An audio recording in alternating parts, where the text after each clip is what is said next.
Hallelujah. Good evening po sa mga pinagpalang anak ni Lord. Masaya po ba tayo? Hallelujah. Walang lugar po ang mga negatibo sa presence ng Panginoon. Ang Diyos po inaapawan ng buhay. Tinapos niya na po ang kamatayan sa buhay natin. Amen? Hallelujah. Ang topic ko po ngayon ay susundan ko lang yung shinare ni Sister Lorraine. Yan po ang topic natin ngayon, certainty of God's Word. Ano yung topic ni Sister Lorraine last Thursday? Ang tayong sumagot. Kung isa lang sumagot, bibigyan ko sana eh. Integrity of God's Word, di ba? No, yung integridad ng salita ng Diyos. Ngayon, almost the same, certainty of God's Word. Hallelujah. Tinignan ko sa dictionary, yung certainty meanings the quality of being reliably true. Sigurado. Amen? The quality of being reliably true. Yan po meaning ng certain sa Bible. So sa Psalms 119 verse 160, Psalms 119 verse 160, all your words are true. All your righteous laws are eternal. All your words are true. Sa ano nga? Sa New King James? Or sa King James, pwede rin. Hallelujah. Oh, the entirety of your word is truth. Your word is true from the beginning. Yun po sabi ng King James Version. King James Version. Sabi ng New King James Version, the entirety of your word is true. So, ang salita ng Diyos ay totoo. Amen po ba? Kung gusto natin na ang buhay natin maging stable, walang ibang stable kundi ang Diyos. He is so perfect, so complete. So kung naghanap tayo ng stability, number 1 ang Diyos. At yung salita niya.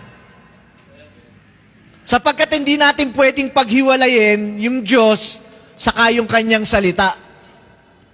So, kung gaano ka-stable ang Diyos, so ganun din ang salita niya. Maaasahan. Matatag. Yun yung stable sa Tagalog. Tama ba? Matatag. No? So, kung gusto natin na ang buhay natin is stable, kailangan magtiwala tayo sa Diyos at sa Kanyang salita. Sapagkat ang salita ng Diyos is definitely true. Amen po ba? So, madalas niyong marinig sa akin, sa Bible, walang word na maybe dyan, probably. Laging definite. Laging exact. Laging certain pag nagsalita ang Diyos sa Biblia, sa salita ng Panginoon. So, pwede nating itaya ang buhay natin sa salita ng Diyos. Parang, di ba, naririnig natin yan yung praise na yan sa sanlibutan, itaga mo sa bato. O itaya mo, patot panggulo mo. Di ba? Ibig sabihin, ibigay mo lahat, tiwala mo. Sa salita ng Diyos, pwede po nating gawin yon. Dahil ang salita ng Diyos, kailanman, hindi pwedeng magkamali. Maglalaho ang langit at lupa, pero ang salita ng Diyos mananatiling totoo. Amen po ba? At etong ang realidad na tinitiran natin ngayon, yung langit na nakikita natin, tong lupa kung saan tayo nakatira, alam naman natin, na-create lang to sa magitan ng salitahan ng Diyos eh. So makikita natin, kung ito real, naturally, na-experience natin, nakikita natin, natural world, heavenlies, nakikita natin, what more yung salita ng Diyos na nag-create niyan? Kung ito totoo, mas totoo yun. Sapagkat etong nakikita natin naturally, galing to sa salita ng Diyos. So kung nakikita natin to, na-experience natin to, definitely, ang salita ng Diyos pwede nating ma-experience sa buhay natin. Amen po ba? Hallelujah. So one rhema word you receive from God. Pag sinabing rhema, yung tumatatak. Okay? One rhema word you receive from God is more precious than all the riches of the entire universe. Do you agree? Isang word lang, kunyari sinabi ng Diyos sa'yo, mahal kita, o 2 words, mahal kita. Higit pa yung word na yon na na-receive mo sa Diyos kaysa sa lahat ng kayamanan ng buong sanlibutan. Do you agree? No, kunyari nagsalita sa'yo ang Diyos. May sinabi sa'yo ang Diyos. No, parang naalala ko kay Abraham, gagawin kitang ama ng maraming bansa. Definite. No? Sinabi sa kanya ng Panginoon. Alam niyo, yun yung bumago ng buhay ni Abraham eh. Yung word ng Diyos na sinabi sa kanya, na pinaniwalaan niya, yun ang bumago ng buhay ni Abraham.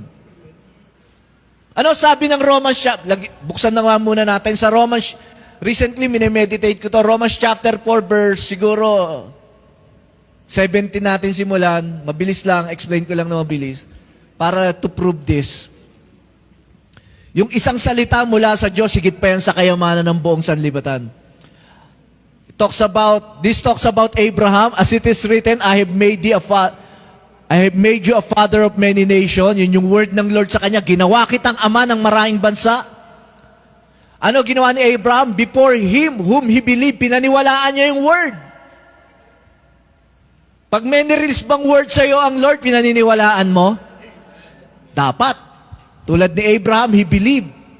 Even God, pinaniwalaan niya yung Diyos na nagsalita sa kanya sapagkat yung Diyos na to, bumubuhay ng patay. At tumatawag ng mga bagay na wala pa na parang nandun na. Diyos yan eh. Kahit wala pa, pag sinabi ng Diyos, nandun na yan. Ginawa kitang ama ng maraming bansa. Hindi sinabi diyang gagawin kitang ama ng maraming bansa. Sabi sa kanya ng Lord, ginawa kitang ama ng maraming bansa. Yun yung pinaniwalaan ni Abraham na totoo to. Sigurado to. Hindi mangyayari pa lang to, ginawa na akong ama ng Diyos. Kahit wala pa siyang anak nung oras na yon at matanda na siya. Si Sarah, matanda na, baog pa. Pero ang Diyos tumatawag ng mga bagay na wala pa na parang nandun na. So, pinaniwalaan ni Abraham yun. Next verse. Who against hope? Wala eh. Against hope eh. Walang pag-asa eh. Matanda. Yung asawa, matanda rin. Baog pa. Pero who against hope, he still believe in hope. That he might become the father of many nations according to that which was spoken, so shall thy seed be. Next verse. And being not weak in faith, he considered not his own body now dead. Hindi niya tinignan yung katawan niya na patay na. Almost dead eh. Diba? 75 years old nung nagsalita ang Diyos kay Abraham nito, nagsabi ang Diyos, 75, magkakaanak pa ba yan? Tapos yung asawa, matanda na, baog pa. Bakit pinag-uulit-ulit ko? May pupuntos ako dito sa inyo. He considered not his own body now dead. Kinalimutan niya yon. He considered it not. Pag sinabing consider, think. Hindi niya tinignan. Hindi niya inisip na yung katawan niya. Patay na. When he was about 100 years old, neither yet the deadness of Sarah's womb. Tignan nyo. Next. He staggered not at the promise of God through unbelief, but was strong in faith, giving glory to God. Tignan nyo ha. I call this triple death. Bakit triple death? Almost dead na yung katawan niya. Almost dead yung katawan ng asawa niya. Tas baog. Dead yung womb. Triple death eh. Pero may pipigil ba sa salita ng Diyos?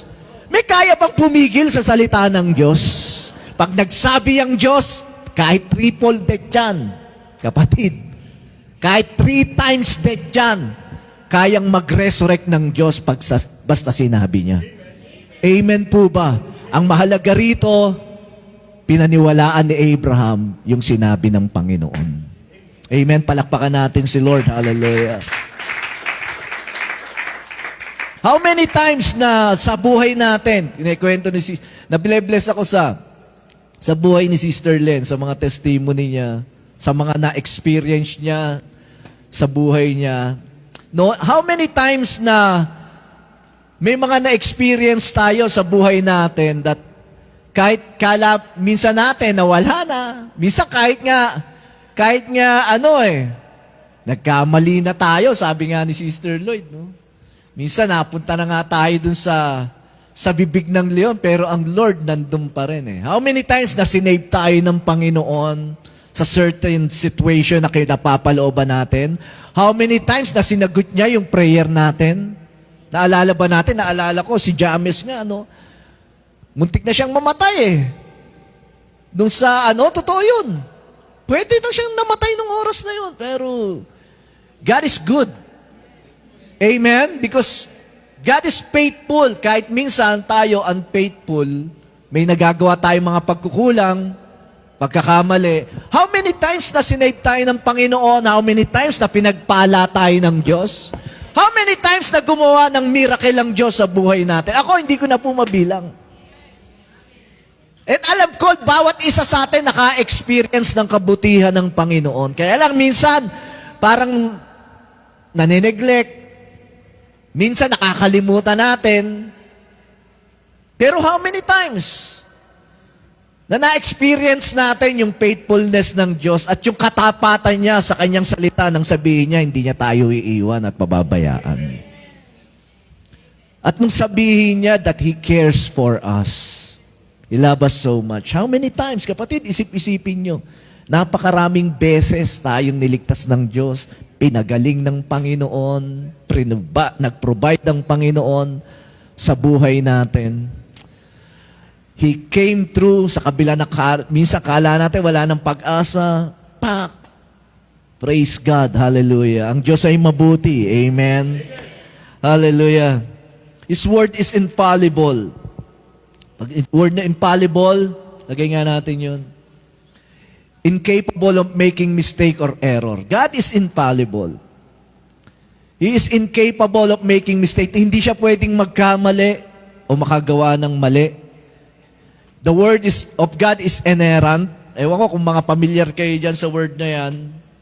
Yung inerrant, familiar po ako dyan. Incapable of being wrong. Hindi pwedeng magkamali. Ang Diyos hindi nagkakamali. Ang salita niya, kailanman, incapable yan of error or making mistake. Hindi pwedeng magkamali. Definite yan. Sigurado yan. Pag sinabi ng Diyos, sinabi ng Diyos. Amen? Alam nyo, ang totoong pananampalataya, nakadepende yan sa salita ng Diyos. Maraming pinaniniwalaan ng tao, pero that is not faith. That is just a belief. Bakit? Ang totoong faith, isa lang ang kinakapitan nun, Word of God. Salita ng Diyos. Pag ang pinaniniwalaan ng tao nakakapit sa iba maliban sa salita ng Diyos, that is not faith, that is just a belief. Yun lang yung paniniwala nila. Pero hindi masasabing faith yun sapagkat ang totoong faith, kinakapitan lang yan salita ng Diyos. Amen po ba? So, saan ba natin natutunan yung mga katotohanan, mga spiritual realities, mga spiritual truth? Di ba sa salita ng Diyos? Paano natin nalaman na si Jesus Christ pinanganak dito sa earth? Di ba sinabi ng word niya? O mali pa na nabasa natin yun o na-share sa atin, saan natin malalaman na si Jesus Christ pala, anak ng Diyos na pinako sa krus?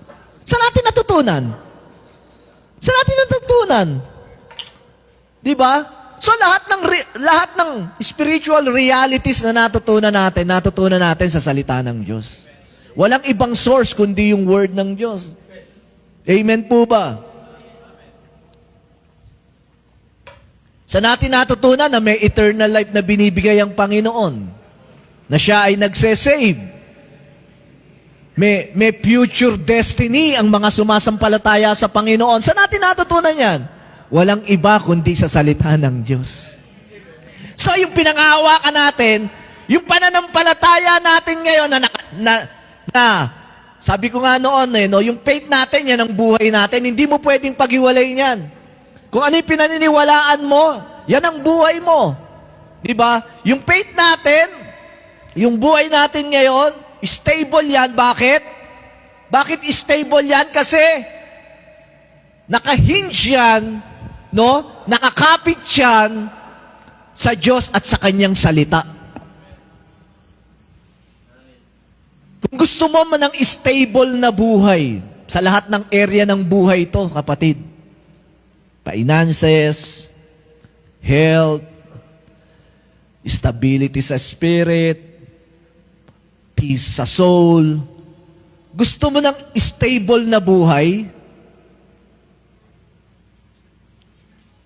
dapat nananampalataya ka sa salita ng Diyos. Maraming pinagkakatiwalaan ng tao. Some rely on riches, di ba? Maraming tao ang tiwala sa kayamanan. Basta maging mayaman lang ako. Kala nila, pag mayaman, hindi masama ang kayamanan, pero hindi yun ang buhay. Maraming nagagawa ang kayamanan, ulitin ko, hindi masama, pero hindi yan ang buhay. Unstable yan. At maraming mayaman na naka-experience ng instability ng riches. Na nandun na sila, na mayaman na sila, yes. Natuwa. Pero nakita nila, hindi to ang sagot sa lahat. Ibig sabihin, pwedeng mawala So, yung iba nagtitiwala sa economy, economy pag bumagsak. Di ba? Yung iba nagtitiwala sa sarili nilang lakas. Imbis na sa sinasabi ng Panginoon, yung iba mas marunong pa sa Diyos. Mas nagtitiwala sa wisdom nila kaysa sa word ng Panginoon. Yung iba nagtitiwala sa ibang tao. Di masamang magtiwala sa tao. Pero kung nagtitiwala ka sa tao, pero sa Diyos hindi ka nagtitiwala, mali yun.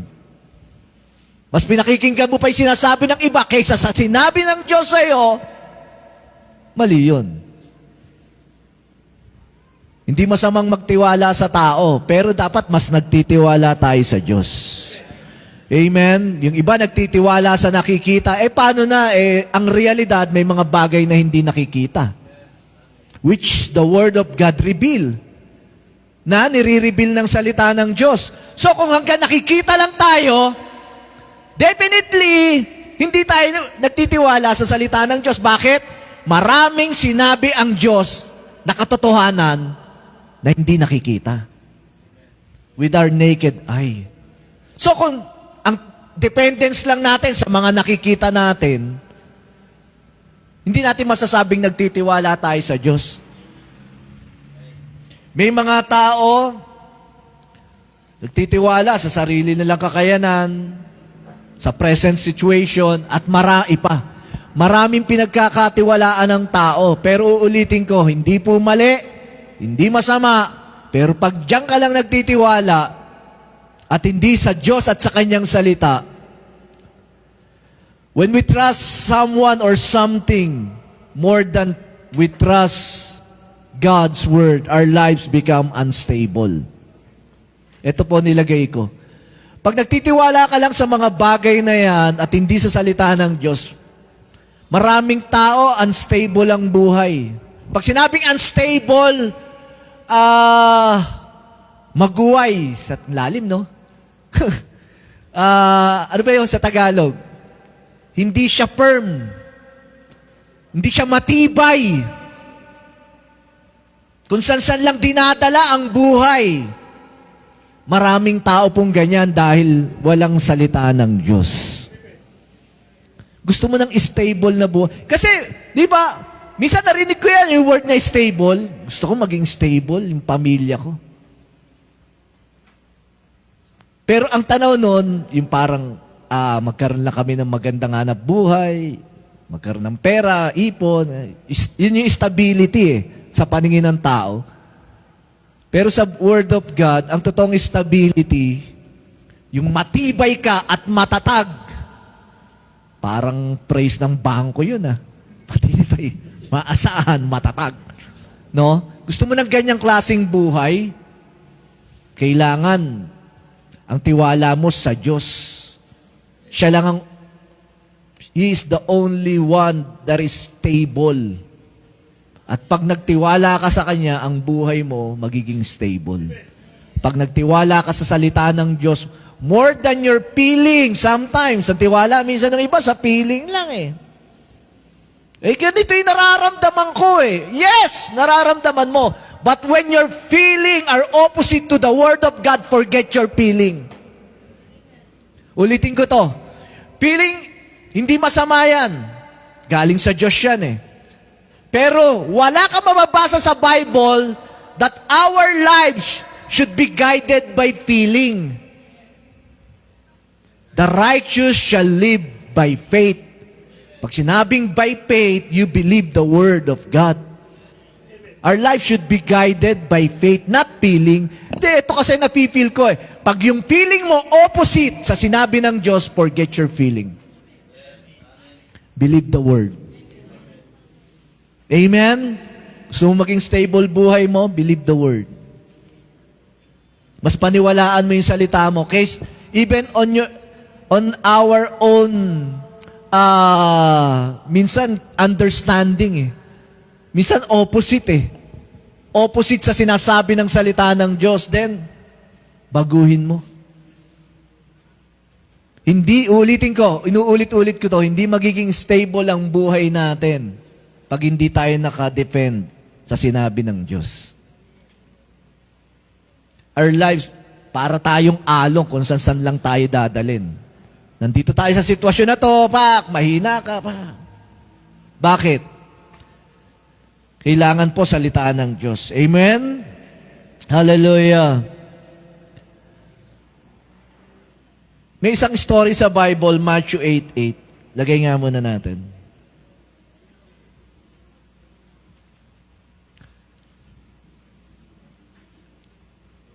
The centurion answered, pag sinabi centurion, ano yan? Captain. No? Kapitan, may mga bata yan, may mga tauhan yan, sa parang army, ganyan yan. Yun ang centurion. The centurion answered and said, Lord, I am not worthy that thou shouldest come under my roof, but speak the word only. Parang parang yung sinabi rin ni Jesus Christ, no? Kay Jairo, only believe or just believe. Do not fear, only believe. No? Sabi ng Lord naman, sabi ng centurion naman kay Lord, kasi ang sitwasyon na to, may sakit yung kasambahay niya, may sakit. Pumunta siya sa Lord. Lord, yung kasambahay ko may sakit, pwede ba pagalingin? Alam mo, ginawa ni Jesus, biruin mo sa dami-dami ng tao. Sige, sasamahan kita. Punta ako sa inyo. Napaka-ano ng Jesus, no? Napaka-ano ng loob ng Panginoon, di ba? Sige, sama ako sa iyo. Sabi ng centurion, alam mo sabi ng centurion, wag, Lord, no need. Just speak the word. Speak the word only and my servant shall be healed. Hindi mo kailangan pumunta sa amin. God, salita ka lang. Ibig sabihin, tingnan niyo yung faith nitong centurion na to, Lord, magsalita ka lang. And that's enough for me. Hindi mo kailangan sumama sa akin, maglakbay pa tayo, bumalik doon. No, magsalita ka lang.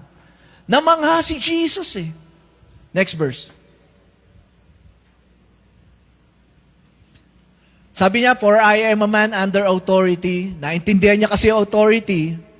No? Having soldiers under me, and I say to this man, go, and he goes. And to another, come, and he cometh. And to my servant, do this, and he doeth it. Alam niya authority. Bakit? Leader siya Pag sinabi niya, punta ka ron, yung mas mababa sa kanya, pupunta ron. Lika rito, sumusunod. Ibig sabihin, alam niya yung authority ni Jesus. Dahil siya rin nasa authority. Na pag nagsalita si Jesus, alam niya mangyayari. Ano sabi ng Panginoon sa kanya? Next verse. When Jesus heard it, He marveled. Namangha si Lord eh. Sabi ng Panginoon, verily I say unto you, I have not found so great faith, no, not in Israel. Wala pa akong natagpo ang ganito katindi pananampalataya. Wala sa buong Israel. Ang tindi, di ba? Bakit? Bakit? Kasi, itong centurion na to, magsalita lang si Lord, that's enough. Enough sa kanya. So, ano yung great faith? Ang great faith, yung pag sinabi ng Lord, pinaniniwalaan mo. Kahit against pa sa understanding mo, kahit against pa sa napipil mo, basta sinabi ni Lord, truth yan. That's great faith. Amen? You believe the Word of God. Speak the Word only. Tayo po, mga kapatid, ang dami nating Word. Sino dito may mga Word ni Lord? Is it enough for you? Ang tanong, enough na ba yung Word ng Lord sa'yo na yon? Na pwede mo nang itaya buhay mo ron sa sinabi sa'yo ng Diyos? Hello? I will increase you more and more, you and your children. Is that enough for you to trust God na hindi niya pababayaan ang buong pamilya mo? Nung sinabi ng Panginoon, do not be anxious for nothing, huwag kang mabalisa sa ano pa mang bagay. Is that enough? Is that word enough for you? Para hindi ka mabalisa. Kasi sinabi niya cast all your care upon me, for I cares for you. Is that word of God enough for you?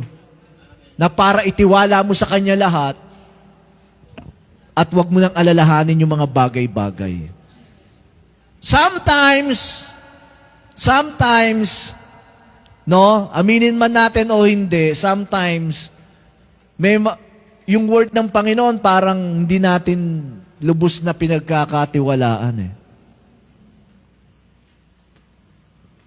Sometimes, pero alam nyo, God is calling us, no, to depend on Him.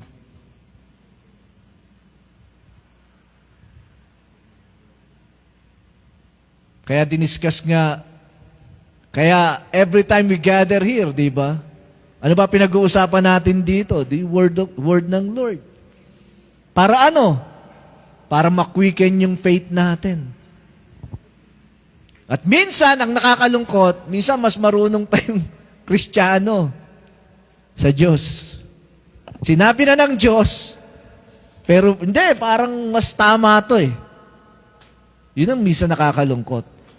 Amen? So, we should be like this centurion.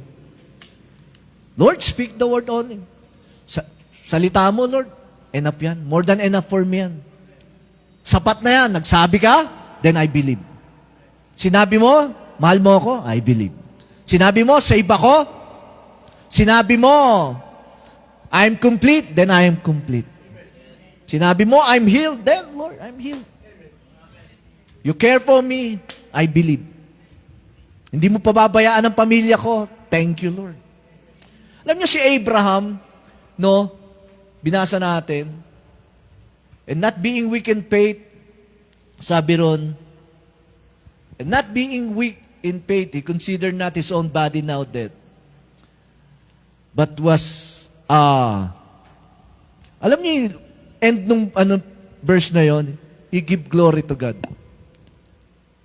He give glory to God. Bakit siya nagbigay ng papuri sa Diyos? Si Abraham. Hindi tayo nagbibigay ng papuri sa Diyos dito para gumawa ang Diyos sa buhay natin. Pinupuri natin siya dahil alam natin totoo siya sa kanyang salita. Yung sinabi niya that we are blessed, He loves us so much, His favor upon us.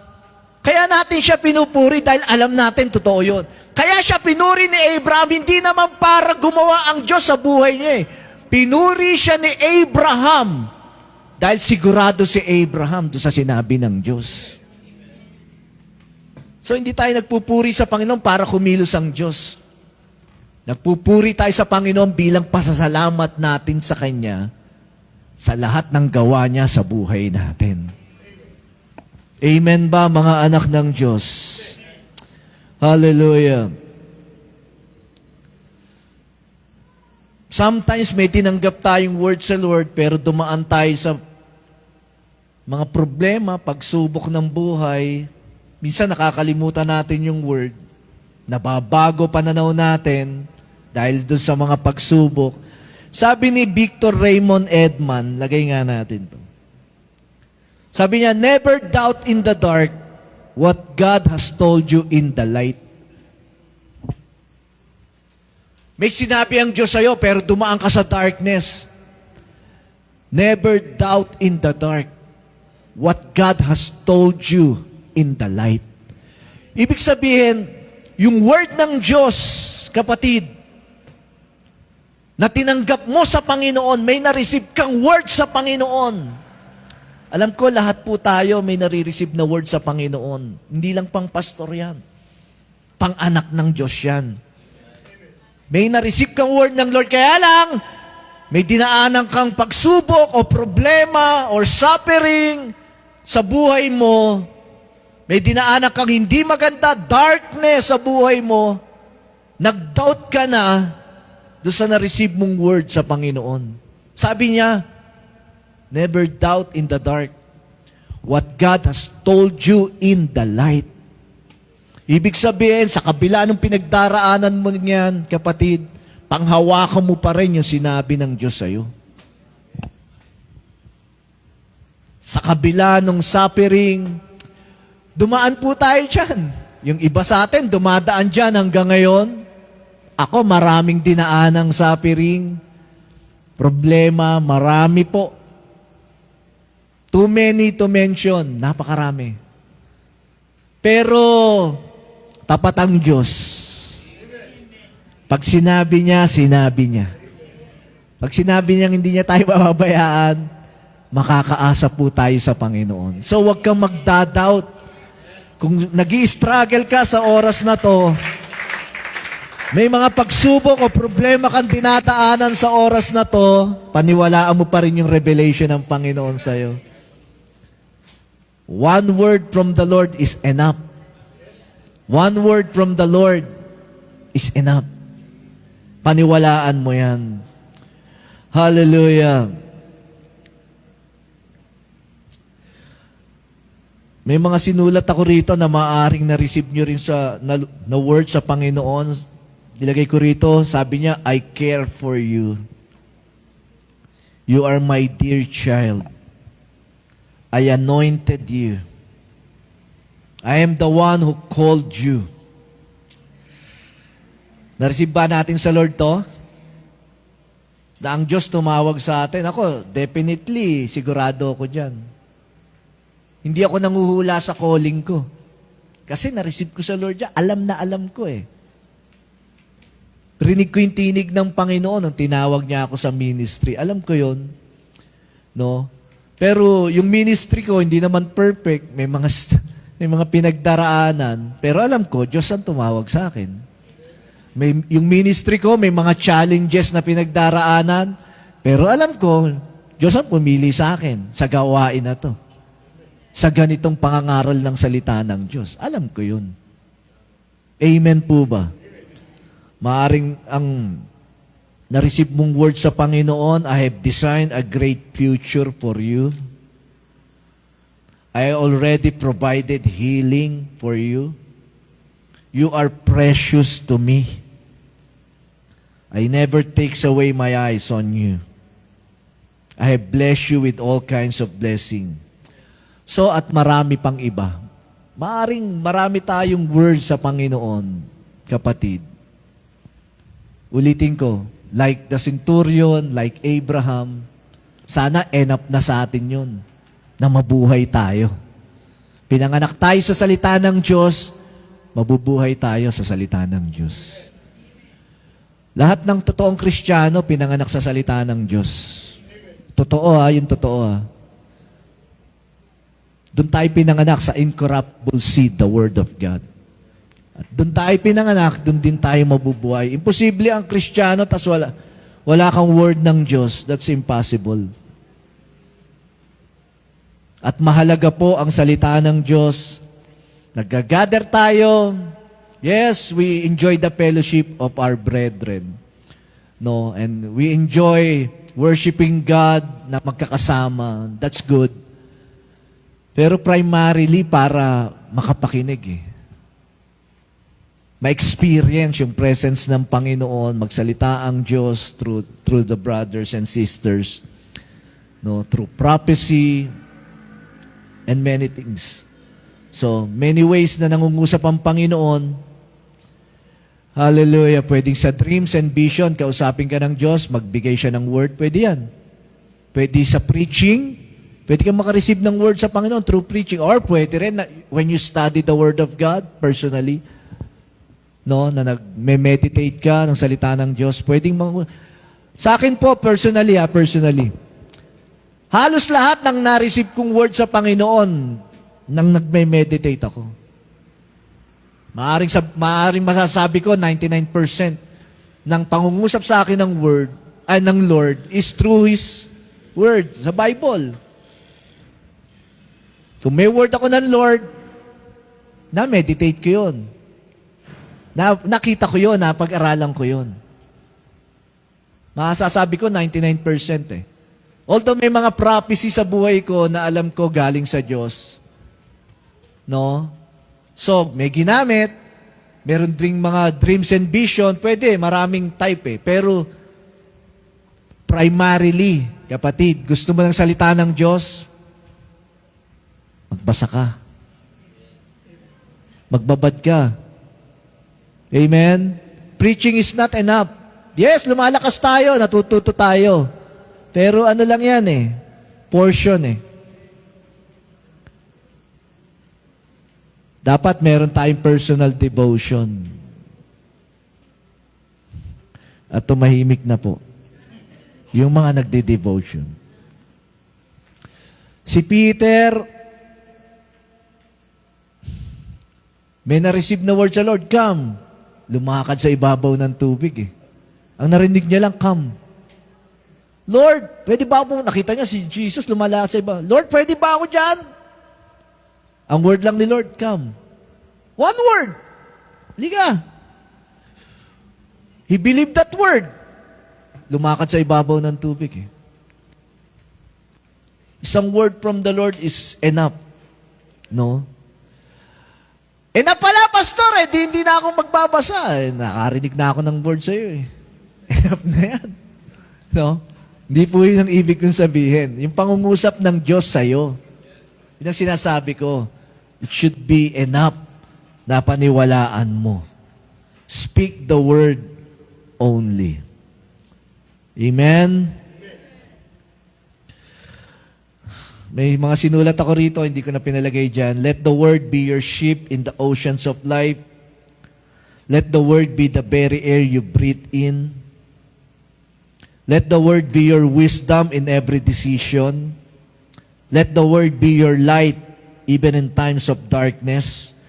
Let the word be your anchor when things get rough. Let the word be your compass in navigating this life.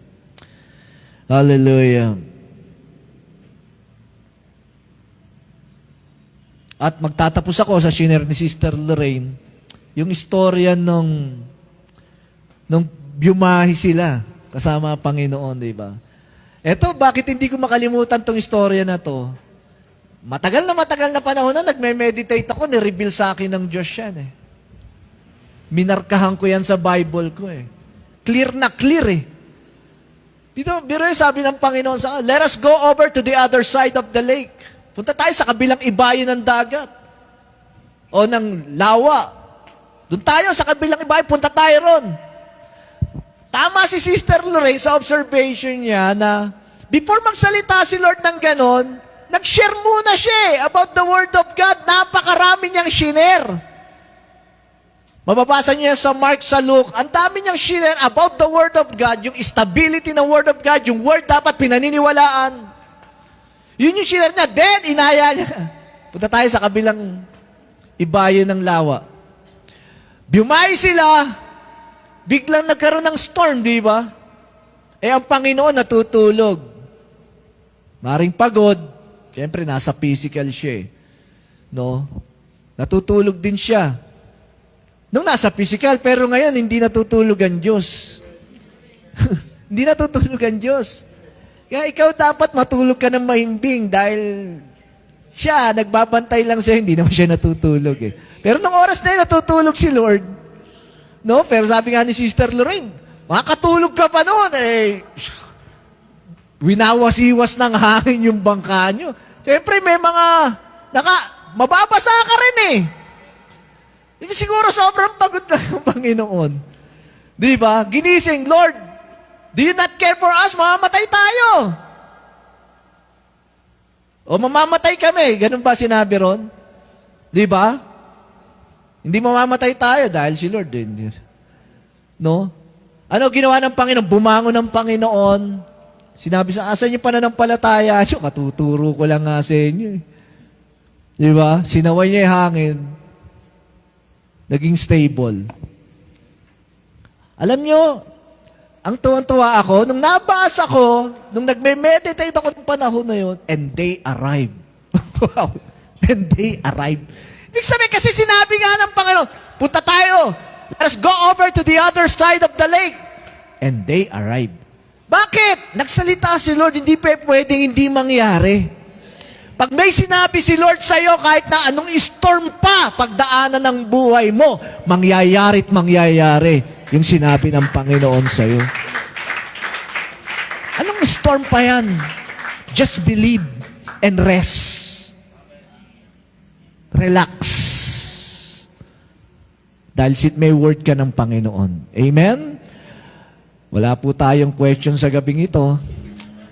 Dahil hindi naman po ito kasama dun sa ano natin, no? Dinagdag ko lang po ito kasi wala akong topic na basta yun na yun. No need explanation. Tayo na po tayong lahat. Pasalamat tayo sa Panginoon. Alam ko, hallelujah, ang salita ng Diyos ay makapangyarihan. Bumubuhay yan ng pananampalataya natin. Panginoon, maraming salamat, O Diyos. Your word is true from the very beginning. Maaasahan. Panginoon, hallelujah, tulad ng centurion na to, tulad ni Abraham, turuan mo kami na magtiwala, Panginoon, that your word might be enough, more than enough to us, O God. Lord, nabubuhay kami sa ibabaw ng mundong ito. Ikaw at ang iyong salita, ang pinakamatibay naming sandigan. Wala nang iba. Maglalaho ang langit at ang lupang ito ay mawawala. Ang kayamanan ay mawawala, ang katanyagan ng tao ay lilipas, ngunit ang salita mo ay maaasahan. Maraming salamat, Panginoong Diyos. Pinararangalan ka po namin sa aming buhay. Ina-acknowledge ka namin. Pinasasalamatan ka namin. At pinupuri ka namin. Ikaw at ikaw lang. In Jesus' name, we pray. Amen. Good evening po sa lahat.